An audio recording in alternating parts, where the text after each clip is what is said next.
नमस्कार, स्वागत है आपका। आप देख रहे हैं इंडिया टीवी। आपके साथ मैं हूं प्राची पाराशर। शाम के 5 बज रहे हैं, वक्त है मुकाबला का। यूपी में धर्मांतरण के एक बड़े रैकेट का भंडाफोड़ हुआ, जिसमें सामने आया छांगुर बाबा नाम का एक ऐसा शातिर मौलाना जिसने 5000 से ज्यादा हिंदू बेटियों को अपना शिकार बनाया, जो 2047 तक हिंदुस्तान को मुस्लिम राष्ट्र बनाने के मिशन पर काम कर रहा था। विदेशी फंडिंग्स इतनी कि उसने करोड़ों का साम्राज्य बना लिया था और इसका पूरा इस्तेमाल हिंदुओं के खिलाफ कर रहा था। इस मामले में हर दिन चौंकाने वाले खुलासे हो रहे हैं, लेकिन जो सबसे ज्यादा चौंकाता है वो है इस पर सियासी चुप्पी। जो अखिलेश यादव कथावाचक अनिरुद्धाचार्य पर कटाक्ष करते हैं, जो अखिलेश यादव बाबा बागेश्वर पर तंज कसते हैं, वही अखिलेश यादव छांगुर पर खामोश रहते हैं। उसकी करतूतों पर चुप्पी साध लेते हैं। उसकी मंशा और उसकी साजिशों पर एक शब्द खर्च करना जरूरी नहीं समझ रहे। यही हाल यूपी के दूसरे लड़के यानी राहुल गांधी का है। सवाल है कि क्या इस चुप्पी की वजह वोट बैंक है? सवाल ये कि क्या धर्मांतरण रैकेट और छांगुर पर ऐसी खामोशी इनका मौन समर्थन है?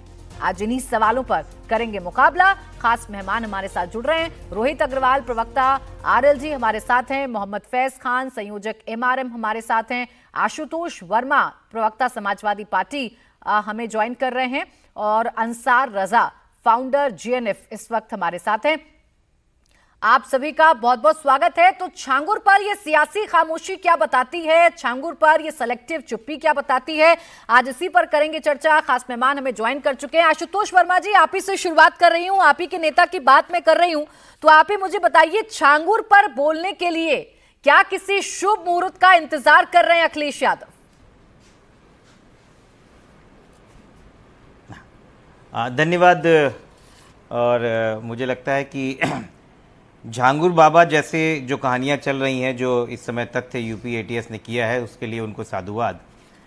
लेकिन मैं आज इस बात पर जरूर ध्यान दूंगा कि उत्तर प्रदेश में इतना बड़ा रैकेट चल रहा है धर्मांतरण में, और 2014 से हिंदू हृदय सम्राट प्रधानमंत्री मोदी जी और 2017 से उत्तर प्रदेश में हिंदू हृदय सम्राट योगी जी की सरकार है। और बलरामपुर जो गोरखपुर से सटा हुआ राज्य है, हमारे बलरामपुर और गोरखपुर के लिए मुख्यमंत्री योगी आदित्यनाथ ने ज़िंदगी में लड़ाई लड़ी है, धर्मांतरण की लड़ाई लड़ी है और नेपाल के रास्ते से विदेशी फंडिंग की लड़ाई लड़ी है।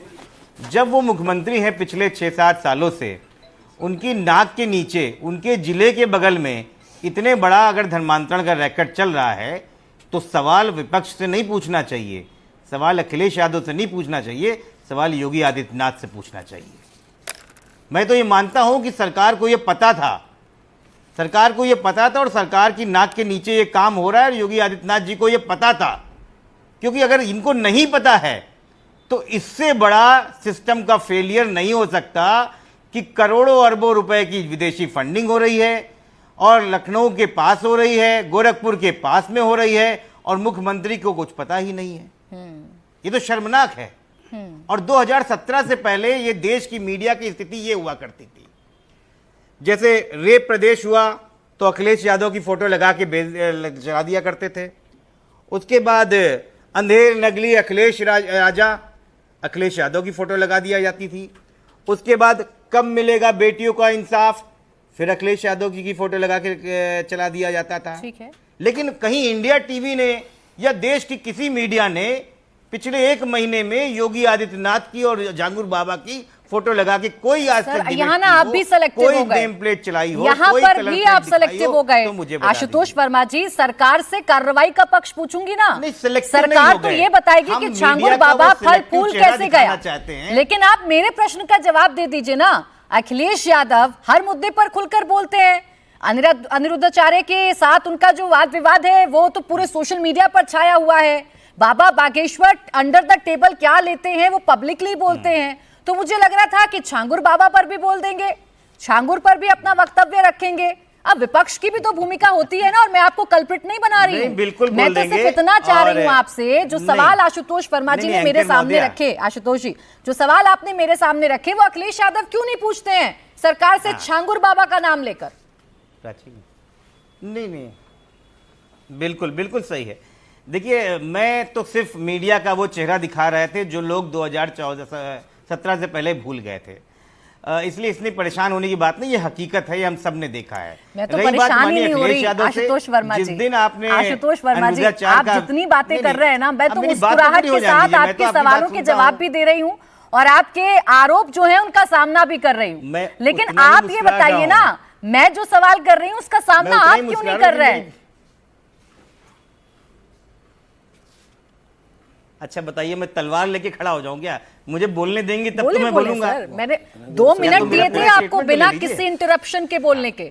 आपने छांगुर का नाम तक नहीं लिया, ये नहीं बताया कि अखिलेश यादव छांगुर पर क्यों नहीं बोलते हैं। और कैसे छांगुर का? देखिए सुनिए मेरी बात, पहले तो आप ये पहना बोल दीजिए कि कोई समाजवादी पार्टी का कोई कनेक्शन है। पूरी देश की मीडिया कोशिश कर रही है कि अखिलेश यादव जी से कोई झांगुर का कनेक्शन निकल आए, हो सकता है कल परसों निकाल भी दें। हमारा कोई भी उससे मतलब नहीं है और हम तो आश्चर्यचकित हैं कि भारतीय जनता पार्टी की सरकार के अंदर झांगुर बाबा जैसे लोग फल फूल रहे हैं। ये देश की स्थिति है और क्या बताया जिक्र नहीं किया उस बात पर आप सफाई क्यों दे रहे हैं? अखिलेश जी की नहीं आशुतोष जी, 1 मिनट, जिस बात का मैंने जिक्र तक नहीं किया उस बात पर सफाई क्यों दे रहे हैं आशुतोष जी?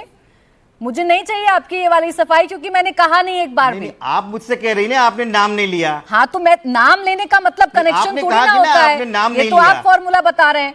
आप बताइए अखिलेश यादव जी कब बोलेंगे? चलिए बताइए।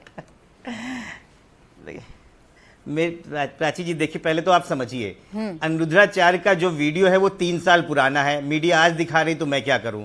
और जाके अखिलेश यादव जी से पूछिए, वो जवाब देंगे। लेकिन आप पूछते कहां हैं उनसे सवाल? आप तो बाकी चीजें पूछ रहे हैं उनसे। बाबा बागेश्वर पर मैंने सवाल पूछा था। हमारे ऊपर सवाल नहीं है, सवाल सरकार के ऊपर है। आशुतोष जी, सवाल सरकार के ऊपर है। प्राची जी एक मिनट, प्राची जी। आशुतोष जी, मैं क्लियर कर देती हूँ, सरकार के ऊपर ही सवाल है। सरकार कैसे फेल हो गई, कैसे छांगुर बाबा 5000 हिंदू बेटियों का कन्वर्जन करा रहा था, ये सरकार से सवाल हैं। और निश्चित रहिए पूरी तरीके से, यहाँ बैठे रोहित अग्रवाल जी, इन सवालों के जवाब उतनी ही गंभीरता के साथ लूंगी जितना आपसे ले रही हूँ।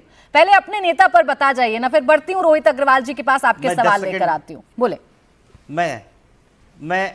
मैं 10 सेकंड में इसका जवाब देता हूँ। बोले। मुझे पूरे प्रकरण की शुरुआत से लेके आज 18 जुलाई तक एक वीडियो दिखा दीजिए जिसमें इंडिया टीवी के पत्रकार ने योगी आदित्यनाथ से झांगुर बाबा के बारे में सवाल पूछा हो। अरे सर, 3 दिन पहले की आप मेरी डिबेट देखिए, तो मेरा शो मुकाबला देखिएगा, शाम 5 बजे आता है। 3 दिन पहले का मेरा डिबेट देखिएगा। रुकिए प्लीज, नहीं ऐसे आरोप लगा के नहीं निकल जाएंगे ना आप। ये 3 दिन पहले का मेरा ही डिबेट देखिएगा और उसमें सवालों को सुनिएगा। रुकिए आशुतोष की बात मत कीजिए, आशुतोष वर्मा जी, मतलब आपको सवाल उठाने से है ना, और मैं इस बहस में नहीं पड़ रही हूँ। मुझे पता है आशुतोष जी, मुझे पता है कि आप सारा मुद्दा मीडिया की तरफ शिफ्ट करते हैं, लेकिन आज नहीं बचने दूंगी मैं आपको। आज आपको बताना होगा अखिलेश यादव जो बेबागी से जवाब देते हैं, अखिलेश यादव जिनका हर अंदाज मीडिया में बड़ा फेमस होता है, जो हर अंदाज पर बड़े चुटीले अंदाज में जवाब देते हैं, वो अखिलेश यादव छांगुर पर चुप क्यों हैं? बस इतना बता दीजिए। अच्छा, मैं बता रहा हूं, इतनी शानदार तरीके से आपने मुख्यमंत्री से बात करना और डिबेट में चुरा के ले गई। अरे योगी आदित्यनाथ से आपको पूछने में क्यों आप कांपती हैं?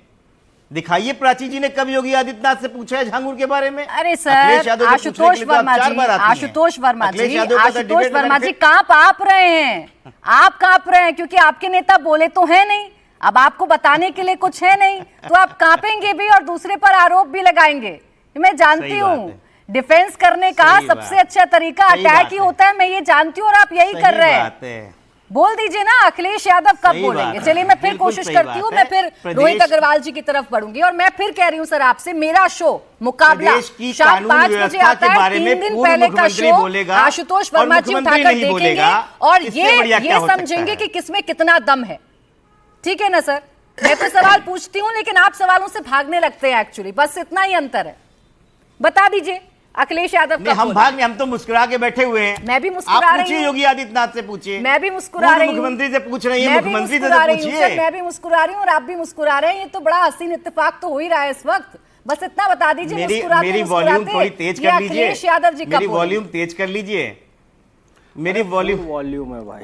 मेरी वॉल्यूम तेज कर लीजिए तो आपके श्रोताओं को भी सुनाई पड़ जाएगा। सर आपका वॉल्यूम बहुत तेज है, टीवी पर जितना वॉल्यूम जाना चाहिए उतना जा रहा है। यही दिक्कत है आप लोगों की। आप लोग अपने नेता के बारे में बोलने से ज्यादा मीडिया की पिछले सालों की हेडलाइंस, किसका कितना वॉल्यूम जा रहा है, किसको कितना स्पेस मिल रहा है, इसी में रह जाते हैं। आशुतोष जी बोलिए एक बार, फिर कोशिश कर रही हूँ, फिर आ रही हूँ रोहित जी आपके पास। कहते हैं कब बोलेंगे अखिलेश यादव? चेहरा मीडिया को दिखना चाहिए। अखिलेश यादव कब बोलेंगे?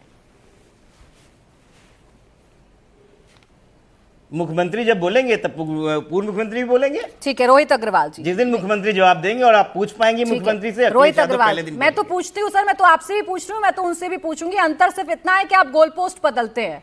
आपके नेता जानते हैं और आप भी जानते हैं कि इस प्रदेश में बहुत गड़बड़ हुई है। 5,000 हिंदू बेटियों के साथ ज्यादती हुई है, तो वो अखिलेश यादव जो दलित पिछड़े शोषितों के साथ खड़े रहते हैं, वो उन दलित बेटियों के साथ क्यों नहीं खड़े? ये सवाल अगर आपको अटपटा लग रहा है तो सर मैं इसमें कुछ नहीं कर सकती। रोहित अग्रवाल जी, ये सरकार की जिम्मेदारी नहीं, अटपटा नहीं लग रहा है प्राची जी, आप मुख्यमंत्री से पूछने की हिम्मत नहीं उठा पा रही है। अरे सर मेरे हिम्मत पर मत जाइए, आप अपनी हिम्मत तो बताइए ना, अपने नेता पर तो बोलिए। दूसरे की हिम्मत तब आका करते हैं जब खुद में हिम्मत होती है अपने नेता को डिफेंड करने की।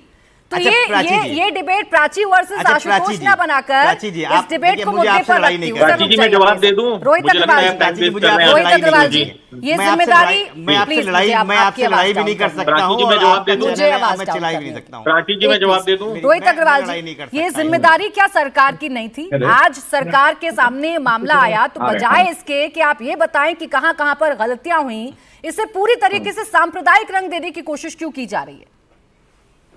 सांप्रदायिक रंग कोई नहीं दे रहा है। देखिए एक बात साफ है, समाजवादी पार्टी के प्रवक्ता ने बताया 2014 से हिंदू हृदय सम्राट मोदी जी जो है केंद्र में हैं, तो शायद ये भूल गए कि उस समय प्रदेश में अखिलेश यादव थे और तब भी ये झांगुर जो है वो उस समय धर्मांतरण करा रहा था और इनकी सरकार थी और ये पूरी तरीके से मौन होके बैठे हुए थे और ये छुपा के पता नहीं क्या करना चाहते थे। खैर आज तो मैं बड़ा अचंभित हुआ कि आशुतोष जी अपनी सरकार की पोल खोल रहे थे और पुरानी मीडिया कवरेज को किस तरीके से दिखा रहे थे कि बेटियों का शोषण इनके सरकार के कार्यकाल में किस तरीके से होता था, वो अभी ये पूरी स्लाइड के साथ दिखा रहे थे। तो मुझे लगता है आशुतोष जी का भी शायद विचारधारा जल्दी बदलने वाली है। दूसरी बात यह है पूरी तरीके से प्राची जी की स्थितियां साफ हो चुकी हैं कि अखिलेश यादव सिलेक्टिव हैं। हम लोग अखिलेश यादव नहीं तब है। नहीं बोलेंगे जब एक दलित बेटी को पेशाब पिलाई जाएगी किसी यादव द्वारा, तब अखिलेश यादव मौन हो जाएंगे। मोहित खान के मुद्दे पे अखिलेश यादव मौन हो जाएंगे। झांगुर मौलाना के नाम पे अखिलेश यादव मौन हो जाएंगे। तो स्थितियां बिल्कुल साफ हैं, क्योंकि ये झांगुर बाबा नाम जो प्रयोग किया जा रहा है ये भी कहीं ना कहीं एक तरीके की साजिश है, क्योंकि ये झांगुर बाबा नहीं झांगुर मौलाना था। तो ये भी मुझे किसी आज समाजवादी पार्टी के एक वरिष्ठ नेता मिले थे सुबह, तो उन्होंने बताया कि असल में ये किस तरीके से इनका नेटवर्क कनेक्टेड है और ये बहुत पुराना नेटवर्क चला आ रहा है, ये आज का नेटवर्क नहीं है।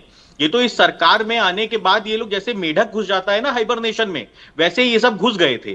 तो अब ये ओवरहॉलिंग के दौरान ये निकल के आ रहे हैं। सर 10 सालों तक छिपा रहा रोहित अग्रवाल जी। अखिलेश यादव जी तो जब बोलेंगे तब बोलेंगे और उनके बोलने से कुछ बदलेगा तो नहीं ना, काम तो सरकार ने करना है और जिम्मेदारी तो सरकार की है। ये सरकार जो हिंदुत्व का झंडा बुलंद करके रहती है, ये सरकार जिसके मुख्यमंत्री योगी आदित्यनाथ हैं, 10 साल लग गए आपको ये पता करने में कि आपकी नाक के नीचे बलरामपुर में झांगुर इतना बड़ा साम्राज्य खड़ा कर रहा है और 5,000 हिंदू बेटियों को टारगेट कर चुका है। सिर्फ धर्म नहीं बदलवाया, रेप किया गया है उनका, सर उनको यातनाएं दी गई हैं। पिछले 10 सालों में प्राची जी झांगुर जैसे ना जाने कितने अपराधी जो कि समाजवादी पार्टी के कार्यकाल में पाले और पोसे गए, उनको धरती से खोद के निकाला गया है। ये सबको पता है, वो चाहे मुख्तार अंसारी हो, चाहे वो अतीक अहमद हो, और चाहे इस तरीके के झांगुर जैसे मेढक हो जो कि हाइबरनेशन में चले गए थे भारतीय जनता पार्टी और एनडीए की सरकार आने के बाद, उनको निकाला जा रहा है हाइबरनेशन से बाहर। तो ये जो ओवरहॉलिंग का पीरियड होता है, इसमें कहीं ना कहीं सबसे पहले तो जो बड़े अपराधी हैं उनको टारगेट करके निकाला गया है। अब जो इस तरीके के छुपे हुए बड़ा अपराधी नहीं है क्या? नहीं, इस तरीके नहीं, अगर बड़े अपराधों को लेकर आपकी सरकार या आपकी पुलिस सजग होती है तो झांगुर से बड़ा अपराधी कौन है? जिसको विदेशों से फंडिंग आ रही है, जिसका कनेक्शन पाकिस्तान से निकल कर आ रहा है, जिसको दुबई से पैसा आ रहा है, जो 5,000 हिंदू बेटियों के साथ ज्यादती कर रहा है, उससे बड़ा अपराधी कौन है? 10 साल तक हाइबरनेट करता रहा आपकी नाक के नीचे, पता नहीं चला किसी को कानो कान। एनडीए सरकार के दौरान ही पकड़ा गया और पूरी तरीके से उसके नेटवर्क के ऊपर कार्रवाई हो रही है और उस समय समाजवादी पार्टी वाले किस तरीके से उसका नाम तक लेने से बच रहे हैं, ये अभी लाइव हम आपकी डिबेट में देख पा रहे हैं किस तरीके से, क्योंकि शायद इनके जो कनेक्शंस हैं अभी वो भी खुलने वाले हैं। खुद आशुतोष वर्मा ने कहीं ना कहीं विक्टिम कार्ड खेलना शुरू कर दिया है कि कल तक जो है समाजवादी पार्टी के कनेक्शन सामने आ जाएंगे। रहिएगा किसके साथ किसका कनेक्शन है, मैं तो सिर्फ इतना जानना चाह रही हूँ, ये 5000 जो बेटियां हैं ये आज सामने नहीं आई हैं, बहुत बार शिकायत कर रही थी जा जाकर मीडिया के सामने आकर, उन्होंने बताया कि हमारी पुलिस नहीं सुन रही थी, कोई अधिकारी नहीं सुन रहा था, सब छांगुर को बचा रहे थे, तब भी कानो कान खबर नहीं हुई आप लोगों को, क्योंकि वो हाइबरनेट कर रहा था और हाइबरनेशन तक नहीं पहुंचती है यूपी की पुलिस। नहीं, हाइबरनेट जो लोग कर रहे हैं उन हाइबरनेट अपराधियों को भी खोद खोद के निकाला जा रहा है, क्योंकि सबसे पहले जो शुरुआत हुई थी उत्तर प्रदेश में 2017 में, उसके अंदर कहीं ना कहीं तख्ती लेके अपराधी घूम रहे थे कि हम या तो यूपी के बाहर चले जाएंगे या तो हम अपराध छोड़ देंगे। तो हमारा बिल्कुल मोटो क्लियर है कि आप यूपी के अंदर किसी तरीके का अपराध नहीं कर सकते हैं, हमारी सरकार का मोटो क्लियर है और स्थिति बिल्कुल साफ है कि इस तरीके के हाइबरनेशन ये लोग कहीं ना कहीं नेपाल बॉर्डर के पास हैं। अभी और वहां पे जाके हाइबरनेट कर सरकार की कार्रवाई को मैं जीरो नहीं बता रही हूं सर, अभी आपने पकड़ा, अच्छा है, उसका नेक्सस बाहर आ रहा है, 5000 बेटियों को इंसाफ मिलेगा, वो सब ठीक है, लेकिन जो 10 साल तक वो खेल खेलता रहा, जिसके साथ गलत हो गया, उसकी जिम्मेदारी कौन लेगा? सवाल ये है। नहीं, 10 साल में वो काउंट कर रही हूँ, मैं 10 साल वो काउंट कर रही हूँ आपकी सरकार के, मैं 10 साल वो काउंट कर रही हूँ आपकी सरकार, क्योंकि आपने तो कह दिया पिछली सरकारों ने उसे संरक्षित किया था, तो आप तो संरक्षित नहीं करते हैं। आदिल हसन जी, बड़ा खूब मौका था आप लोगों के पास, 35 सालों से जो व्यक्ति खेल रहा था, चलिए ठीक, उसके नेक्सेस को कहीं ना कहीं ढूंढ के ध्वस्त, चलिए 10 साल लग गए, ठीक है सर, मैं मान गई, तो यूपी की पुलिस को 10 साल लगते हैं ऐसे बड़े अपराधी तक पहुंचने के लिए। अब आइए आदिल हसन जी, आप मुझे इस बात का जवाब दे दीजिए, आपके पास तो सबसे अच्छा मौका था, जो मुसलमान का एक टैग आपके साथ चिपका हुआ है, वो जो ठप्पा लगा हुआ है, आप उसे हटा सकते थे, लेकिन आप भी बाकियों की कतार में जाकर खड़े हो गए, कहां अलग दिख रहे हैं अब आप? मैम, आप मेरे से ज्यादा अलग कौन दिख रहा है? मोदी सरकार के जब ऑपरेशन सिंदूर हुआ तो संबित पात्रा, सुधांशु त्रिवेदी, शहजाद पूनावाला, साजिया इल्मी, किसी को नहीं भेजा, इसी बैरिस्टर असदुद्दीन ओवैसी साहब को, इसी सलमान साहब को भेजना पड़ा। इनके पास कोई लोग नहीं है जो विदेश में जाकर कुछ अपनी बात अच्छे से रख सके। पाकिस्तान को एक्सपोज मेरे से अच्छा कौन किया? ऑपरेशन सिंदूर के बाद पूरे भारत में सबसे मर्दे मुजाहिद की तरह अगर किसी ने भारत की शान आन बान बढ़ाई और पाकिस्तान को एक्सपोज किया, चाइना पाकिस्तान नेक्सस को एक्सपोज किया, उसका नाम बैरिस्टर असदुद्दीन ओवैसी साहब है। हम तो अपनी हक बात जब जरूरत होती है हम बोलते ही। अब हर जगह आप मीडिया चाहती है हर मुद्दे पर बोले, तो मीडिया को अप्रोच करना पड़ेगा। मीडिया बताए, हमने पहले ही बोल दिया धर्मांतरण में भारत का संवैधानिक अधिकार है, अगर कोई धर्मांतर करता, बाबा साहब अम्बेडकर ने भी कहा था मैं हिंदू पैदा हुआ, हिंदू मरूंगा नहीं, लेकिन किसी के जबरदस्ती धर्मांतरण नहीं होना चाहिए, इसके हम खिलाफ है। कोई प्रलोभन के तहत किसी पैसा का है, और यूपी एटीएस से हम बार बार करते हैं, यार 8 साल 9 साल बाद क्यों तुम्हारी नींद खुलती है भाई? और योगी आदित्यनाथ का जब से निशिकांत दुबे ने बोल दिया है कि दिल्ली में कोई जगह नहीं है, पॉडकास्ट में निशिकांत दुबे ने बोल दिया कि योगी आदित्यनाथ का दिल्ली का दरवाजा 15-20 साल नहीं देखे, उनके लिए कोई गुंजाइश दिल्ली में नहीं है, तो ये पूरी दुनिया के सामने बोल दिया ना। निशिकांत दुबे भाजपा के कद्दावर नेताओं में से आते हैं, तो दिल्ली का रास्ता नहीं है, तब योगी जी नहीं सुने, आखिर कोई छिंगुर बाबा बना क्यों? पाकिस्तान से शुरू हुए, ऑपरेशन सिंदूर से शुरू हुए और सीधा योगी आदित्यनाथ पर आकर खत्म हो रहे हैं। और इस बीच अपनी पार्टी का बताइए ना मुझे, अपनी पार्टी का बताइए। सुनिए आदिल हसन जी, आप कहते हैं, आपके नेता कहते हैं, और पब्लिक रैलियों में कहा जाता है, बड़े बड़े मंचों से कहा जाता है कि इस देश में कहीं पर भी मुसलमानों के साथ, दलितों के साथ, पिछड़ों के साथ अगर अन्याय होगा तो हमारी पार्टी उनके साथ खड़ी रहेगी। अब बताइए ना, यहां तो संख्या 5000 हिंदू बेटियों की है, 5000 हिंदू। बैरिस्टर साहब क्या बोलेंगे? उनका राष्ट्रीय प्रवक्ता बैठा हूं, मैं बोल रहा हूं, वारिस साहब ने सबसे पहले बोला था तो आदिल हसन के नीचे मैं असदुद्दीन ओवैसी तो नहीं लिख सकती हूँ ना। और बड़ा खूब है आप राजनेताओं का, जब अपना मकसद सिद्ध होता है तो बिना किसी के बुलाए बयान देते हैं, और जब अपना मकसद ही नहीं है इसमें, बिना बुलाए नहीं देते हैं, हम हमेशा दावती में बयान देते हैं, जरूरत पे बयान देते हैं। में क्या कहते हैं आपके नेता, ये सब जानते हैं, ये सब जानते हैं। हर जगह रैली मेरे हिसाब से होती है, रैली का टॉपिक रहता है। आदिल हसन साहब मेरी बात सुनिए आप, मैं आपसे ही पूछना चाह रही हूँ, मैं सिर्फ इतना पूछना चाह रही हूँ आपसे कि अब राजनेताओं की जो लिमिट है वो तभी तक सीमित है, राजनेता तभी न्याय और अन्याय के साथ जाकर खड़े होंगे, तब मीडिया उनसे पूछेगी, वरना हम तो चुप है जी, हम क्यों बोले? हम किसी के फटे में थोड़ी ना टांग अड़ाएंगे, मीडिया पूछेगी तो दे देंगे जवाब, कहेंगे जी गलत हुआ है, अपने मन से कुछ नहीं बोलेंगे।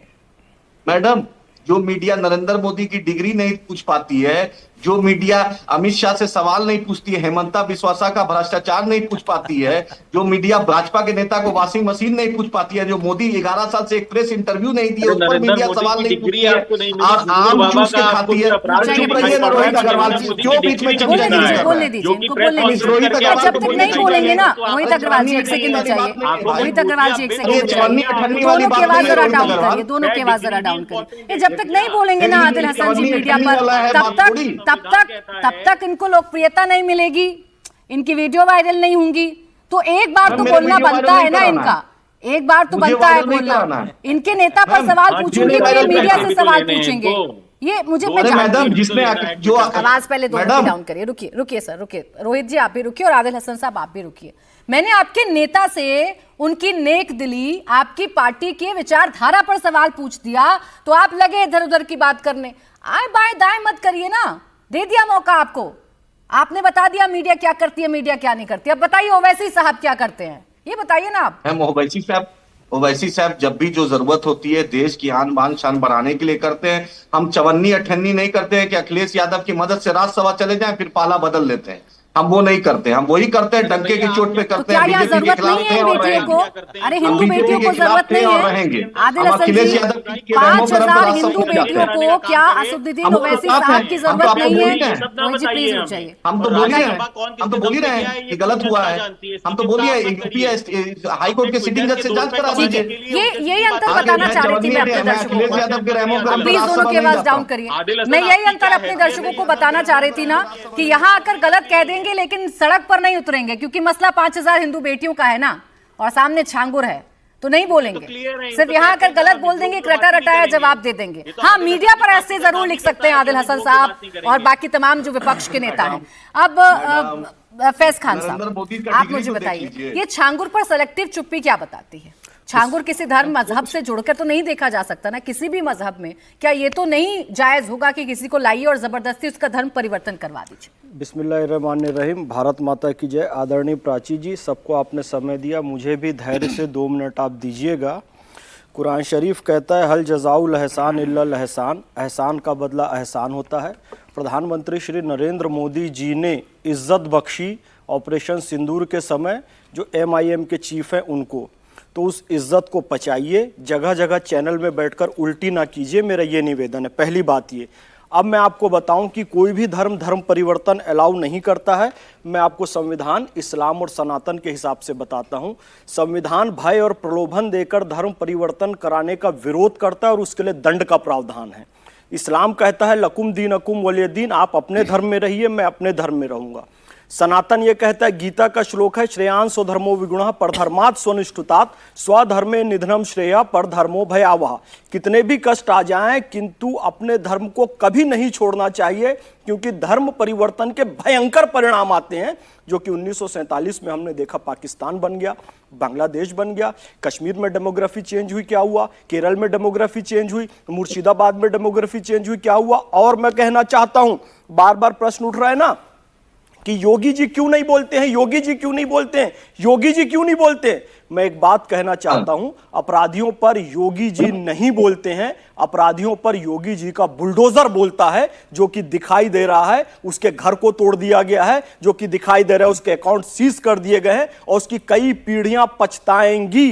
इसलिए मैं कहना चाहता हूं, इस्लाम दृष्टिकोण से, ईसाई दृष्टिकोण से, संविधान के दृष्टिकोण से और सनातन के दृष्टिकोण से धर्म परिवर्तन बिल्कुल गलत है। और मैं एक बात यहां पर और जरूर कहना चाहूंगा, देखिए, जो अनिरुद्धाचार्य जी का मामला है और जो बाबा बागेश्वर का मामला है, इन सबको मैं अच्छे से जानता हूं, सबकी कथाओं में जाता हूं, जिनमें से एक भी कथा के लिए पैसा नहीं लेता है। सब गौशाला चलाते हैं, अस्पताल चलाते हैं, अन्नशाला चलाते हैं, वृद्धाश्रम चलाते हैं। और मैं अखिलेश जी से आपके चैनल के माध्यम से निवेदन करना चाहता हूं, उस दिन अंसार रजा कह रहे थे ना बैठ के कि मोहम्मद फैज खान जाओ कथा करो, तुम्हारी चोटी काट दी जाएगी, पेशाब से नहला दिया जाएगा। मैं गो कथा करता हूं, मोहम्मद फैज खान का भी गूगल में सर्च करके देखो। और अखिलेश यादव जी से निवेदन करता हूं, मेरी गो कथा के तमाम वीडियो हैं। और जब आपने गोबर के बारे में अपमानजनक शब्द कहे थे, तब भी मैंने एक टीवी चैनल पर गो कथा की थी 3 मिनट की, और 9 दिन की गो कथा करता हूं। आप मुझसे करवाइए विधानसभा में गो कथा, आप मुझसे करवाइए अपने घर में गो कथा।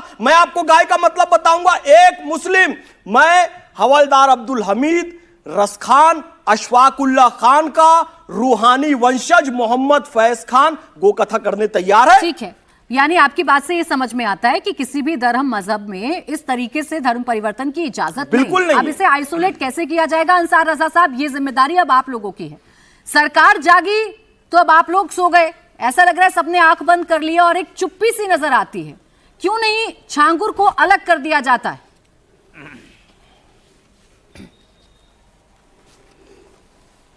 प्राची जी, देखिए, अलग करने का मसला क्या है, वो कैसे अलग होंगे नहीं होंगे वो तो वहाँ का प्रशासन तय करेगा। मैं एक छोटी सी बात आपसे निवेदन कर दूं, हमारे मजहबी इस्लाम में ज़बरदस्ती धर्म परिवर्तन का कोई भी कॉन्सेप्ट नहीं है। अपने धर्म से बेदखल कर दीजिए, सुनिए, जैसे व्यक्ति को देखो यार, एक फतवा जारी करके अपने धर्म से बेदखल कर दीजिए। सुन लीजिए, जवाब देंगे अंसार रजा साहब, बताएंगे, सब बताएंगे। कितनी देर लगती है? आप कहने प्रशासन तय करेगा? बोलने तो दीजिए अरे ना आप उनको। जिम्मेदार हैं, आपने यहाँ पे लिख रखा है कि रोहित जी फाउंडेशन बोलने गरीब दीजिए नवाज उनको के आप प्लीज, जिम्मेदार व्यक्ति आवाज हैं। डाउन रखिए रोहित जी, एक बोले फतवा जारी करिए अंसार रजा जी, और उसको अपने धर्म से बेदखल कर दीजिए। ऐसे व्यक्ति को अपराधी बोलिए को बोलिए अपराधी बोलिए कहने सर, की आप ही की आवाज आएगी अब सर, बोलिए अंसार जी, बोलिए। देखिए, मैं कभी किसी के बीच में नहीं बोलता हूँ। सबकी बात मैंने 20 मिनट 25 मिनट तक धैर्य से सुनी है। एक लफ्ज़ मैंने नहीं बोला है और रोहित जी बीच में आ गए हैं। देखिए, ठीक है, आप बचाइए योगी जी को या अपने प्रेसिडेंट को बचाइए, मुझे कोई बुरा नहीं लगता है। लेकिन मैं आपसे एक बात पूछना चाहता हूँ। आप कह रहे फतवा जारी कीजिए। हमारे यहाँ 1450 साल पहले हमारे पैगंबर ने धर्म परिवर्तन के बारे में इरशाद फरमा दिया था कि किसी को ज़बरदस्ती फोर्स करके अपने मज़हब में नहीं ला जा सकता है। उसके लिए हमें फतवे की ज़रूरत नहीं है। दूसरी चीज़, आप मुझे एक बात बताइए, आप बहुत देर से आप बोल रहे थे। आवाज डाउन रखिएगा। हाँ बोलिए अंसार जी, सर सुन तो लिए। अरे यार भाई, बोलिए भाई सर, ऐसे आपकी नहीं, आवाज आ रही है ऐसे सर। नहीं सर, हम बोलिए, ऐसे बोलिए। डिबेट नहीं करते सर। बोलिए अंसार जी, बोलिए। हाँ, नहीं, उनकी भी आ रही है मैम, उनकी भी आ रही है। नहीं आ रही है सर, टीवी देखिए, पर नहीं जा रही है। हमें आप एक बात बताइए, मैं किसी भी तरीके से कोई भी देश का मुसलमान बोले ना बोले, लेकिन वो झंगूर की इस हरकत पर उसके साथ ना तो कोई खड़ा हुआ है ना कोई खड़ा होगा। लेकिन मैं एक बात नहीं समझ पाया हूँ, ये जो कह रहे हैं कि साहब योगी जी के शासन में और ये जो है पनप नहीं पाएंगे जितने भी मुजरिम हैं। तो अब एक बात बताइए, आदमी ने 40 अकाउंट हिंदुस्तान में खुलवा रखे हैं, करोड़ों रुपए का ट्रांजैक्शन हो रहा है इतने साल से, और उस आदमी ने 100-500 मीटर की रोड बनवा ली और किसी को कानों कान खबर नहीं हुई। वो लोग जो हांडी में गोश्त पता कर लें कि किसके घर में क्या बन रहा है, वो नहीं पता कर पाए कि आदमी क्या कर रहा है। और वो कहाँ है हिंदू रक्षा दल जो कह रहे थे कि मैं अपनी हिंदू बेटियों की रक्षा करूंगा? वो सब पैसे खा रहे थे। और अगर ना हो तो मैं कहता हूं इनकी सीबीआई जांच कराइए, कितने ऑफिसर मिले हुए हैं। कोई आदमी इसके आड़े नहीं आएगा, ना कोई इसका सपोर्ट करेगा। बिल्कुल इसका बाइकाट होना चाहिए। अंसार जी, और हम अपने इदारों से कहेंगे कि इसका बाइकाट करो। लेकिन अंसार जी, मुझे ये बताइए, अंसार जी, अभी तो आप कहेंगे, क्यों उन अभी तो लोगों आप के कहेंगे साथ, इस मामले को मीडिया में आए 10 से 15 दिन का वक्त बीत चुका है, लेकिन अभी भी अंसार रजा साहब मेरे साथ टीवी पर आकर कह रहे हैं हम कहेंगे, लोग अपना काम हम कर रहे हैं। कहेंगे, लोग अपना, प्राची जी, रुकिए अंसार जी, लोग अपना अंसार काम रजा कर जी, रहे हैं। अंसार रजा जी, लोग हमने तो वो मामले भी देखे हैं कि हमने तो वो मामले भी देखे हैं कि एक मुसलमान लड़की जब भजन गाने लगती है तो उसके खिलाफ फतवे जारी हो जाते हैं। मैंने तो वो मामले भी देखे हैं। उसमें नहीं होता कि टीवी पर आकर कोई कह रहा है मुझसे कि मैं कहूंगा या मैं कह रही हूं, वहां तो फतवे जारी हो जाते हैं। यहां बताइए ना मुझे आप, सरकार की जो जिम्मेदारी है वो सरकार जवाब देगी अंसार रजा साहब, और आपके सवाल ठीक हैं, लेकिन अपनी जिम्मेदारी भी तो बताइए ना। ये छांगुर पर मौन क्यों हो जाते हैं? आप ये बताइए मैम, जिस दिन से ये मामला चला है, आज 11वां दिन हो रहा, पहले ही दिन मैंने आपके चैनल पे कहा था कि इसने जुर्म किया है, इसके साथ कड़ी से कड़ी कार्रवाई। पहले दिन मैंने आपके चैनल पे कहा था, 11 दिन पहले। और हमारे यहाँ के लोग बयान दे रहे हैं, देंगे नहीं, दे रहे हैं। अब आप दिखाएं ना दिखाएं, मीडिया दिखाए ना दिखाए, ये जिम्मेदारी हमारी नहीं है। ओहो, आप बोलेंगे नहीं और मीडिया, आप बोलेंगे। ऑफिसरों की अंसार रजा साहब, किसी की शिकायत तो ये है कि मीडिया पूछ नहीं रही है, किसी की शिकायत ये है कि मीडिया दिखा नहीं रही है, लेकिन अपनी जिम्मेदारी क्या है ये नहीं बताएगा कोई भी। रुकिए अंसार रजा साहब, हमारी जिम्मेदारी जो थी वो हम लोग पूरा कर चुके हैं। बड़े बड़े धर्मगुरु अपनी बोलते जिम्मेदारी सबने ना, तो निभाई मैं है। आपको ना बुलाती, सरकार की जिम्मेदारी बनती है ना मैं आपसे सवाल पूछती, बताइए all India Muslim personal law board का स्टैंड क्या है इस पर? मैं मुस्लिम पर्सनल लॉ बोर्ड का प्रवक्ता नहीं हूं, ये बात उनसे पूछिए। मैं अपने फाउंडेशन के बारे में जानता हूं, मैं एक जिम्मेदार नागरिक हूं, मैंने अपनी बात रख दी। वो आप मुस्लिम पर्सनल लॉ बोर्ड जाने कि वो क्या कर रहा है क्या नहीं कर रहा है। सर अंसार रजा जी, अंसार रजा जी, और ना मुझे उससे आपने मुझे बताया कि बयान दे रहे हैं, आप चलाती नहीं है, तो आप मुझे बताइए कौन बयान दे रहा है, मैं चला दूंगी। दीजिए मुझे निकाल कर कौन बयान दे रहा है, और किसने कहा कि फतवा जारी हो गया है, किसने कहा कि फतवा जारी कर दो इसके खिलाफ? किस एक धर्म गुरु ने ये कहा, किस मौलाना ने ये कहा कि हम उसे अपनी बिरादरी से निकाल रहे हैं? आप ये बताइए, मुझे बताइए ना, या किसने ये कहा सड़कों पर उतर कर के जो छांगुर करता है ये कोई और मुसलमान मत करना, ये गलत है, ये मजहब के खिलाफ है, ये दीन के खिलाफ है? बताइए किसने कहा? वो सब लोग उससे बोल रहे हैं मैडम। देखिए सारे लोग बोल रहे हैं, हमारे बरेली से भी बोला गया है, कचौचा से भी बोला गया है, हमारे देवबंद से भी बोला गया है, सब जगह से बोला गया है। आप चाहें तो आप फैक्ट चेक करवा लीजिए और अपनी टीम से कहिए वो इसकी जांच करवा लें। दूसरी चीज मैं एक बात कह रहा हूं, चूंकि बीजेपी का प्रवक्ता यहां नहीं है, वो इसलिए नहीं आ रहे हैं कि उनके पास कोई जवाब नहीं है, कुछ साफ प्रशासन मिला हुआ है, उनके ऑफिसर मिले हुए हैं, इतने बड़े बड़े ऑफिसर, मतलब 500 मीटर का रोड बन गया बगैर किसी के देखे हुए, वो जवाब दे रहे हैं, वो जवाब कौन जवाब देगा? कौन सरकार आया का कौन नहीं आया इस नहीं, जवाब सरकार का कौन देगा? आप ये जाने कि रोहित अग्रवाल जी जवाब दे रहे हैं। अब अंबर जैदी जी आप तो फिर आप क्यों सवाल कर रही हैं कि अखिलेश ने क्यों नहीं बोला? अंसार रजा जी नहीं, अब आप सवाल कर रही हैं कि अखिलेश ने क्यों नहीं बोला? अब जब मैं कह रहा हूं तो आप कह रही हैं कि प्रशासन लगते हैं, ये ऐसा नहीं होता है प्राची जी, आप नहीं बोल पा रहे हैं। ये छांगुर पर सबका चलिए मैं माफी चाहता हूं प्राची जी, अपराधी है अंबर जैदी जी, उसमें धर्म मत ढूंढिए। अंबर जैदी जी, अपराधी में धर्म मत ढूंढिए। अब रुक जाइए रोहित अग्रवाल प्राची जी, मैं जा रहा हूं, मुझे कहीं जाना है, आपको ये दिखाना है। प्राची जी मुझे जाना है, मैं माफी चाहता हूँ। अंबर जैदी जी आप मुझे जवाब प्राची जी मुझे कहीं जाना है, सेलेक्टिव खामोशी प्राची जी मुझे जाना है कहीं, उसके लिए मैं माफी चाहता हूँ। जी सर प्लीज बोले। अच्छा इन लोगों को खामोश कर लीजिए, मैं काफी समय आधे घंटे से इंतजार कर रही हूँ अपनी बारी का, और मैं ये उम्मीद करती हूँ कि मुझे मौका दिया जाए अपनी बात रखने का। आपने जो सवाल किया है मैं इसी पे बात करना भी चाहती थी, और बहुत ही वाजिब आपने सवाल किया है कि सिलेक्टिव खामोशी क्यों। आपने इतनी लंबी चर्चा की और इस पूरी चर्चा में जो एक बात निकल कर आई वो ये कि किस तरह से हमारे देश में पॉलिटिकल पार्टीज इस तरह के मुद्दों पर एक सिलेक्टिव खामोशी या सिलेक्टिव अप्रोच रखते हैं, या सिर्फ एक बयानबाजी देने तक ये कह देते हैं कि हम बोल रहे हैं। अंसार रजा साहब बोले कि बरेली से बोला जा रहा है, वो एएमआई वाले भाई साहब बोल रहे हैं कि हमारे असदुद्दीन साहब मर्द मोमिन भी बोल रहे हैं। बोल देने भर से आप बताइए क्या कुछ हो रहा है, या आप एहसान जता रहे हैं कि आप ऑल पार्टी डेलीगेशन में ऑपरेशन सिंदूर के लिए गए, वहां पर आपने भारत के लिए ये किया वो किया, तो भाई साहब आपने कोई एहसान नहीं किया है, आपकी जिम्मेदारी थी, ऑल पार्टी डेलीगेशन था, सबको उसमें रखा गया था, तो आपने अपनी जिम्मेदारी क्योंकि आप एक मेंबर ऑफ पार्लियामेंट है इसलिए की, कोई एहसान आपने भारत पे नहीं किया क्योंकि आप यहाँ पर रहते हैं। ऑल इंडिया आपने अपने नाम में जोड़ लिया, हालांकि आपकी मजलिस इत्तेहादुल मोमिनीन दावोबी ने आपने थोड़ा सा डिप्लोमेसी के लिए, थोड़ा सा तुष्टिकरण करने के लिए आपने दिखा दिया अपने आप को, ये दिखाने के लिए कि आप ऑल इंडिया मजलिस इत्तेहादुल मुस्लिमीन करते हैं।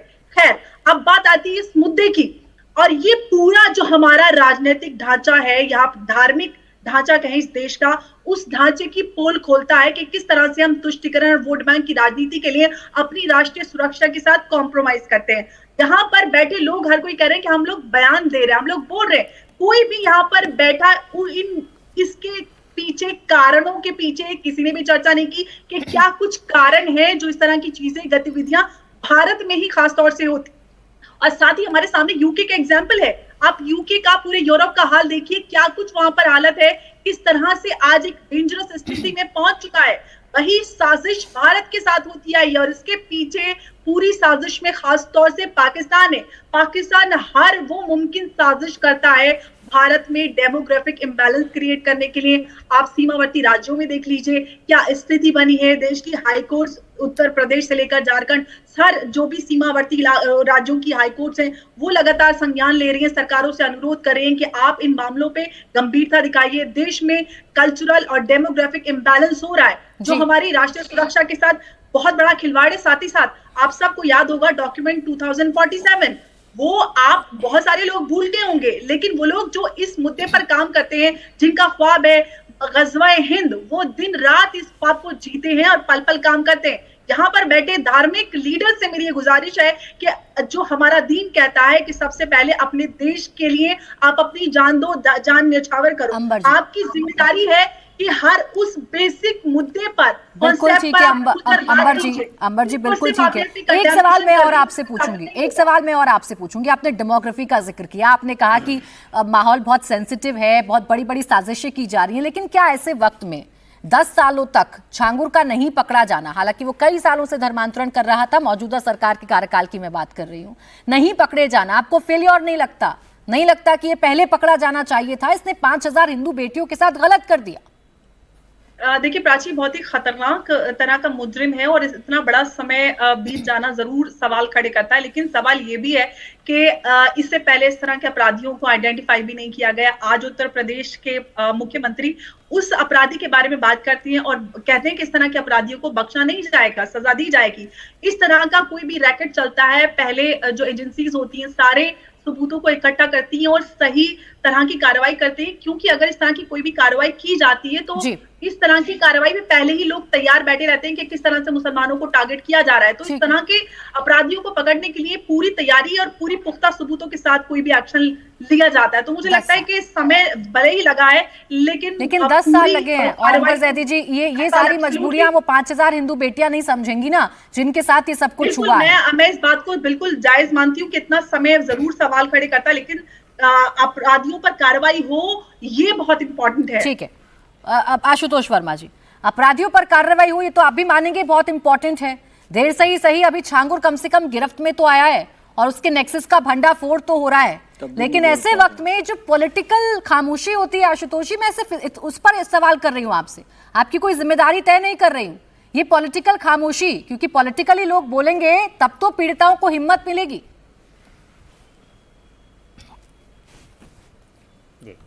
प्राची जी देखिए, मैं आपके सवाल के जवाब से पहले मैंने देखा हमारे मित्र आरएलडी के लोग भी कम से कुछ कमेंट कर रहे थे। बड़ी अजीब बात है कि आज 2025 में राष्ट्रीय लोकदल भी विचारधारा की बात करता है। पिछले 10 साल में 3 बार हमारी विचारधारा से आप निकले आशुतोष जी, तो कम से कम हमारे ऊपर तो टिप्पणी मत करिए। उसको देख के हमें अगर चौधरी अजीत सिंह जी को मुलायम सिंह जी ने धोखा नहीं दिया होता तो आपकी तो पार्टी का अस्तित्व ही ना होता। तो कम से कम हमसे तो बात मत करिए ना इस तरीके की। कम से कम ये तो ध्यान रखिए ना कि मुलायम सिंह की जीवन जो बचाया था, एक ही लोग बोले तो बात अध्यक्ष बना, अगर एक ही लोग बोले तो ठीक रहेगा। रोहित जी रुक जाइए प्लीज, बोले तो ठीक रहेगा। रोहित जी वो जो आप पर अटैक कर रहे हैं, आप अपने समय में रिपेटल करिएगा। अभी आप ही के पास आऊंगी, थोड़ा सा शांति रखे, धैर्य रखे। आप अपने समय बोलिए ना, आप ही का समय था भाई, बोलिए तो हम विचारधारा के साथ में हम चवन्नी नहीं है कि रोज चवन्नी और चन्नी की बदल जाए। खैर छोड़िए, ये बात का नहीं है। बिल्कुल, अब आप अपराधियों के चवन्नी के समय आता है, आपका हाँ अपराधियों के साथ है भाई। आपको तो फतिया पढ़ना है मुख्तार अंसारी की कब्र पे जाके, तो हम क्या कर सकते हैं? ये पार्टी से निकाला था, मुख्तार अंसारी को बेइज्जत करके 2012 में आपने पार्टी से निकाला था। ठीक है सर, मुझे आपकी आवाज डाउन करवानी पड़ेगी, आप नहीं मान रहे हैं। बीच में नहीं ना, मैं आ रही हूँ आपके पास, आप रिबेटल करिएगा। बोलिए आशुतोष जी। प्राची जी, जब ये पूरा मसला आता है, इसमें उत्तर प्रदेश सरकार के ऊपर जो खासकर योगी आदित्यनाथ की जो है उनकी जो सीएमशिप का फेलियर है दिखाई पड़ता है। किस तरीके से प्रशासनिक मिलीभगत है ये 2019 से 24, मतलब ये पूरे समय योगी आदित्यनाथ की भारतीय जनता पार्टी में सरकार थी, जिसमें बलरामपुर में तैनात एक एडीएम, 2 सीओ, 1 इंस्पेक्टर, 2 तहसीलदार और राजस्व कर्मियों की भूमिका संदेह के घेरे में एटीएस ला चुकी है। और इन पर झांगुर बाबा की गतिविधियों को नजरअंदाज करना और जमीन के फर्जी दस्तावेज बनाए गए हैं। ये 2019 से 24 के बीच में है, भाजपा की सरकार थी। इसके साथ में फाइनेंशियल फेलियर देखिए, 300 करोड़ की विदेशी फंडिंग आती है, जहां पे हमको बताया गया कि डिजिटल करेंसी बड़ा सेफ है, और कम से कम 30 के ऊपर फर्जी खाते बनते हैं जिसमें 106 करोड़ रुपए उत्तर प्रदेश में ट्रांसफर होते हैं। उसके बाद उत्तर प्रदेश की सरकार को पता नहीं चलता है। बुलडोजर की कार्रवाई होती है, लेकिन पिछले 8 सालों से बड़ी आलीशान कोठी में झांगुर बाबा रह रहा है बलरामपुर में, 500 मीटर की सड़क बनवा लेता है, लेकिन प्रशासन को जू नहीं रेंगता है। और सवाल यह पूछा जाता है कि पूर्व मुख्यमंत्री क्या कर रहा है, पूर्व मुख्यमंत्री क्यों नहीं बोल रहे हैं। मुख्यमंत्री के कानों के नीचे से ये इतना बड़ा रैकेट चल रहा है। मैं तो कहता हूं पूरी तरीके से प्रशासनिक फेलियर है, और इस बात पे योगी आदित्यनाथ को इस्तीफा देना चाहिए कि उनके कान के नीचे इतना बड़ा रैकेट चल रहा है और वो संभाल नहीं पा रहे हैं। चलिए ठीक, देश की आशुतोष वर्मा जी, सुरक्षा खतरे पे ये खड़ी हुई सरकार है। फेल, और मैं आप कहता जो हूं, कह रहे हैं, आप जो कह जितनी रहे हैं, बड़ी सजा हो आप सकती है जो उतनी कह रहे देनी हैं, चाहिए ये इस सरकार पे। फेल हो गई, यहाँ बहुत बड़ा रैकेट चल रहा था, सरकार को पता नहीं चला, लड़कियों के साथ गलत हुआ, हिंदू बेटियों के साथ गलत हुआ, ये पूरी तरीके से सरकार को समझ में आना चाहिए था। देर से छांगुर को पकड़ा गया, देर से इसके नेक्सस का भंडाफोड़ हो रहा है, अधिकारियों पर कार्रवाई होनी चाहिए जो इसके लिए जिम्मेदार हैं, जिन्होंने लापरवाही बरती है। यही बात अगर उत्तर प्रदेश के प्रमुख विपक्ष के नेता, सबसे बड़े विपक्ष के नेता अखिलेश यादव, जो हर मुद्दे पर बोलते हैं और पीडीए की बात करते हैं, पीड़ित, शोषित, दलित, पिछड़ों के साथ खड़े रहते हैं, वो अगर खड़े हो जाते उन हिंदू बेटियों के साथ और कहते छांगुर ने बड़ा गलत किया है इस सरकार के साथ, मैं लड़ाई लड़ूंगा तुम्हारे साथ खड़े होकर, तो कुछ बिगड़ता? प्राची जी, बड़ी अजीब सी बात है, विपक्ष तो हर समय इसको मुद्दे को उछाल रहा है। हम तो कह रहे हैं कड़ी से कड़ी कार्रवाई दो, लेकिन दोषी किसकी अकाउंटेबिलिटी किस पे होगी? कहां उछाला? पूरी मुख्यमंत्री पे होगी कि मुख्यमंत्री पे होगी? अरे कहां मतलब इससे उछाला हास्यास्पद क्या होगा? मैं तो कहां कह रहा हूं उछाला? आप मुख्यमंत्री से हम कहां चिल्ला चिल्ला के कह रहे हैं कि इतना बड़ा नेक्सस हो रहा है आपके कान के आशुतोष वर्मा नीचे, जी, आप बोल नहीं रहे हैं। आशुतोष वर्मा जी, आशुतोष मुख्यमंत्री वर्मा शांत बैठे हो, आप आशुतोष पूर्व वर्मा मुख्यमंत्री जी, की बातें कर रहे हैं। आशुतोष वर्मा जी, समाजवादी पार्टी का मैं आशुतोष राष्ट्रीय वर्मा जी, प्रवक्ता अब हूं। आपके एक नाम के प्राची जी, नीचे मेरी बात अखिलेश पूरी यादव होने जी तो दीजिए, लिखा बीच नहीं मत है। टोकिए, अखिलेश बीच मत यादव जी तो टोकिए लिखा प्राची नहीं जी, है। मेरी बात पूरी, मेरी पूरी बात पूरी अरे होने मैंने दीजिए। आपको एक पूरा मिनट समय दिया, जब प्राची आप जी, सरकार अखिलेश पर यादव आपकी सवाल डिबेट खड़े में कर आते भी रहे नहीं थे। है, आशुतोष इसलिए आप वर्मा प्लीज जी, बीच में आशुतोष नहीं, आप वर्मा गलत जी, बातें बोलेंगी, मैं आपकी आशुतोष डिबेट वर्मा में नहीं जी, बैठूंगा। आशुतोष अगर आप वर्मा गलत जी, चीजों को टोकेंगी तो मैं आपकी मैंने डिबेट कोई में नहीं गलत बात नहीं बैठूंगा। बोली आशुतोष आप वर्मा बार बार जी। गलत चीजें और कर ये रही हो, धमकी मैं भरा चुप लहजा बैठा यहाँ पर हूं। मत लेकर आइए नहीं, आप मेरी आशुतोष बात वर्मा को जी। नहीं आने दे रही नहीं, हैं। ये धमकी भरा लहजा नहीं। नहीं, आप 2 मिनट तक बोले, आपने सरकार पर सवाल खड़े किए, मैंने कुछ नहीं बोला। बिल्कुल नहीं, कतई आपने नहीं, मुझ पर आरोप लगाए, मैंने कुछ नहीं बोला। आपको बच के भागने नहीं और दूंगा। अखिलेश यादव जी पर मैं सवाल आपको पूछ बच लूं के तो आप भागने बड़े नहीं तिलमिला दूंगा। जाते हैं। मीडिया को बच धमकी के देने भागने लगते नहीं हैं दूंगा। आप। तो आप धमकाने मीडिया लगते को हैं आप खुले एक्सपोज मंच पर करूंगा, आकर। मीडिया को बच के भागने नहीं बोलिए, दूंगा। मैं आपको प्राची बचकर जी, नहीं मैं भागने आपको दूंगी। भागने नहीं दूंगा। मैं मैं धमकी नहीं आपको दूंगा। बचकर मैं नहीं आपको भागने नहीं दूंगी। दूंगा। आप बेशक धमका दीजिए, मैं आपको बचकर नहीं भागने दूंगी। आप गजब व्यवस्था है। नहीं, पहले ही आप आपके दो बिल्कुल सहयोगी नहीं कर भाग चुके सकती हैं, हैं। आप भी भाग आप जाइए। जाइए, सरकार रोहित का जी, इस तरीके से बचाव नहीं कर सकते और रोहित जी, चवन्नी और बोलिए, ठन्नियों को बीच में मत डालिए। बोलिए, बोलिए, उनको हाँ, उनको बोलिए। चवन्नी और ठन्नी को बोलने का बोले समय ना, दिया बोले। जाए तब बोले, अरे बीच बोलिए, में ना तो बोले। कम से कम आशुतोष नहीं, जी। प्लीज प्लीज प्लीज, अरे इनको अरे एक शांत बार कराइए फिर हिंदू से। को अपराधी मैं शांत कह है, रहा हूं, शांत आप है, आवाज डाउन सरकार का रखिएगा। गलत रोहित जी, बचाव बोलिए, कर रही हैं। बोलिए, बोलिए। और आपको इस बात को, आप सरकार का गलत बचाव कर रही हैं। आपको खुल के मुख्यमंत्री अब योगी आशुतोष आदित्यनाथ वर्मा जी, अब आप पूछना सुनिए चाहिए प्लीज, कि बहुत ऐसा देर हो क्यों गई रहा सर है। आपको बतौर आपको इसके बहुत आप देर हो पूर्व चुकी मुख्यमंत्री से है। पूछ आप रहे जब हैं। से आए सिर्फ दूसरा, पर्सनल अटैक समाजवादी कर रहे पार्टी का हैं। ये मैं आपको official बहुत statement शांति मैं दे से, रहा हूं। प्यार से, मैं मुस्कुरा कर समाजवादी समझा रही पार्टी का हूँ, official लेकिन आप statement बाज दे रहा नहीं आ हूं रहे हैं कि अपनी छांगुर हरकतों से। बाबा आवाज डाउन के आशुतोष खिलाफ वर्मा जी की। अब बड़ी सुनिए बड़ी आप कार्रवाई आशुतोष होनी वर्मा जी, चाहिए। अब आप सुनिए। जब छांगुर पर डिबेट होती है तो आशुतोष वर्मा जी का टीवी काम करना बंद कर देता है। जब छांगुर पर सरकार से सवाल इसी डिबेट में पूछे जाते हैं तो आशुतोष वर्मा जी का ईपी काम करना बंद कर देता है।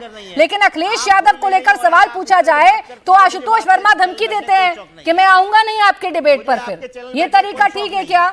मुझे कोई शौक नहीं है। नहीं, ये तरीका कोई ठीक शौक है नहीं क्या? मुझे आपके साथ ये बैठने तरीका का। ठीक है क्या? आप और सरकार मुझे का भी बचाव शौक कर नहीं रही है हैं आशुतोष खुलेआम। वर्मा जी, आप पूर्व मुझे भी मुख्यमंत्री शौक से नहीं सवाल पूछ है। रही ये हैं। इजाजत नहीं दूंगी मैं कि आप आएंगे मेरे आप शो पर और आकर मुख्यमंत्री- मुझ आप पर ही भाजपा पर्सनल की- अटैक करेंगे। आप भाजपा के सामने तब से आप बोले जा रहे हैं, तब से आप बोले जा रहे हैं। नतमस्तक हो गई हैं। दिक्कत है ना, आप सुनते आपकी नहीं जरूरत है। नहीं आवाज डाउन आशुतोष वर्मा जी की। सुनते नहीं है ना, सरकार से सवाल पूछे तो आशुतोष वर्मा जी के कान में नहीं पड़ता है। सरकार से सवाल पूछे तो आशुतोष वर्मा जी आंखें बंद कर लेते हैं। बस अखिलेश यादव को लेकर कुछ ना बोले। रोहित अग्रवाल जी, जवाब दीजिए, जो आशुतोष वर्मा जी ने सवाल उठाए थे, सारा सवाल वाजिब है, फेलियर है कि नहीं?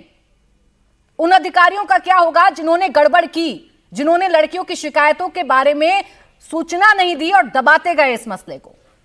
प्राची जी, अभी डिबेट के बाद मैं जानकारी करूंगा। शायद जो झिंगुर के ऊपर कार्रवाई हुई है, अखिलेश यादव जी ने शायद एक चिट्ठी लिखी होगी कि झिंगुर नाम का ये व्यक्ति इस तरीके का अपराध कर रहा है, इसलिए उसके ऊपर कार्रवाई हुई होगी। इधर शर्म आनी चाहिए इनको। ये झिंगुर के ऊपर शब्द नहीं बोल पा रहे हैं, अपना मुंह नहीं खोल पा रहे हैं, और ये सरकार ने तो कार्रवाई की है। इस सरकार ने उन 5,000 शोषित दलित पिछड़ी बेटियों को बचाने का काम किया है, जो वो झिंगुर जिनका शोषण कर रहा था, यौन शोषण कर रहा था, उनका धर्मांतरण करने का काम कर रहा था। और आप यहाँ पे बैठ के आप सरकार को कटघरे में खड़ा करने का काम कर रहे हैं। इस सरकार ने ही कार्रवाई की है ना उस झिंगुर के ऊपर, इसीलिए तो आप बिलबिला रहे हैं ना कि डिबेट छोड़ के जाने की धमकी दे रहे हैं। ये तो इतिहास के पन्नों में लिखा जाएगा, जब झिंगुर जैसे अपराधियों पे कार्रवाई हो रही थी तब टीवी डिबेट के अंदर विपक्ष में बैठे हुए 3 लोगों में से 2 तो ऑलरेडी जा चुके हैं जो अपने आप को धर्म के नाम पे ठेकेदार बताते हैं, और एक तीसरा जो विपक्ष का नेता है वो भी जाने की धमकी दे रहा है। यहां पे आप देखिए किस तरीके का इनका चरित्र है, किस तरीके का इनका चाल है कि आप इनके कार्यकाल में सोचिए ऐसे ऐसे अपराधियों को किस तरीके का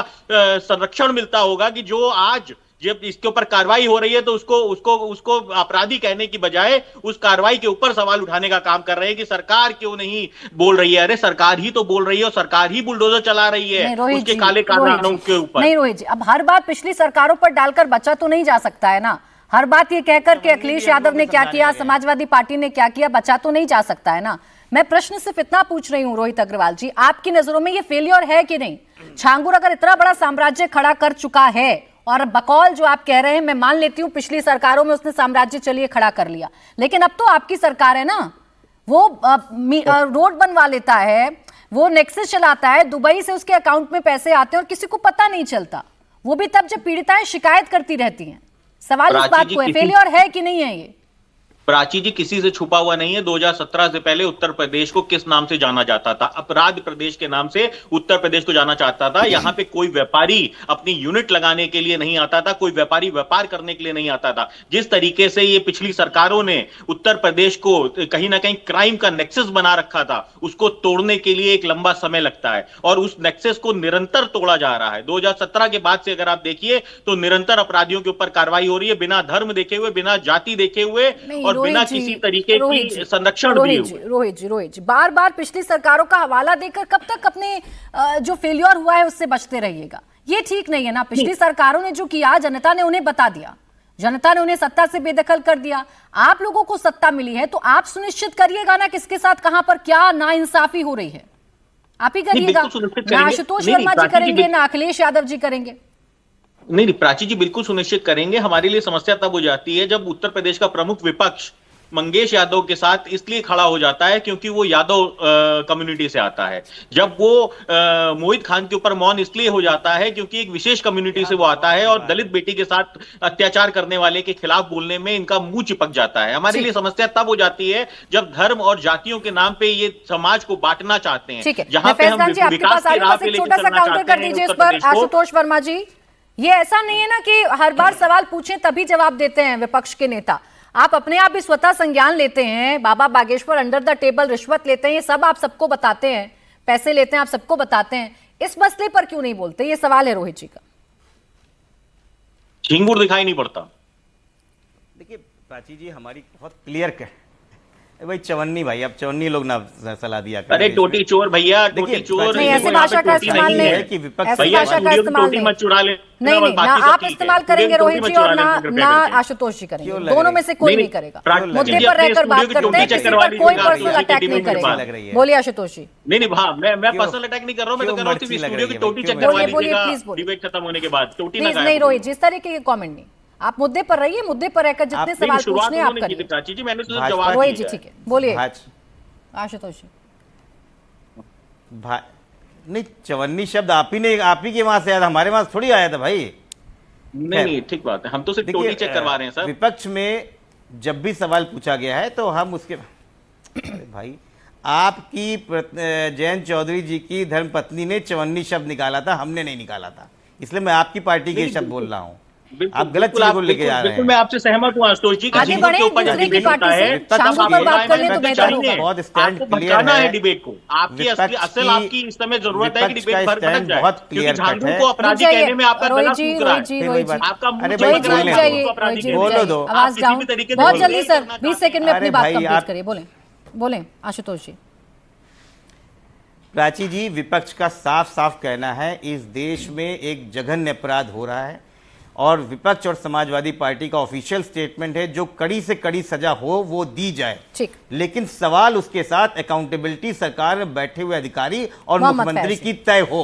देखिए, विपक्ष अपराध पर राज्य में अंकुश लगाने की बात तो कर ही रहा है ना, रुक जाइए, गिरफ्तारी की बात तो कर ही रहा है ना, लेकिन यहाँ जिम्मेदारी मौजूदा सरकार की ना हो ऐसा हो नहीं सकता ना। पूछा तो जाएगा प्रश्न और पूछा जाएगा उन समाज के ठेकेदारों से भी जो ऐसे मामलों पर शांत और खामोश रहते हैं। देखिए, बात यह है, ये खामोश क्यों रहते हैं? तथाकथित धर्मनिरपेक्ष दलों को लगता है कि यदि वो अपराधियों के बारे में विरोध में बोलेंगे तो मुसलमान नाराज हो जाएगा। मैं आपको बताऊं भैया, बुरहान याकूब या झांगुर, ये हमारे प्रतिनिधि नहीं है। प्रतिनिधि इनके बारे में खुलकर बोलिए, मुसलमान नाराज नहीं होगा।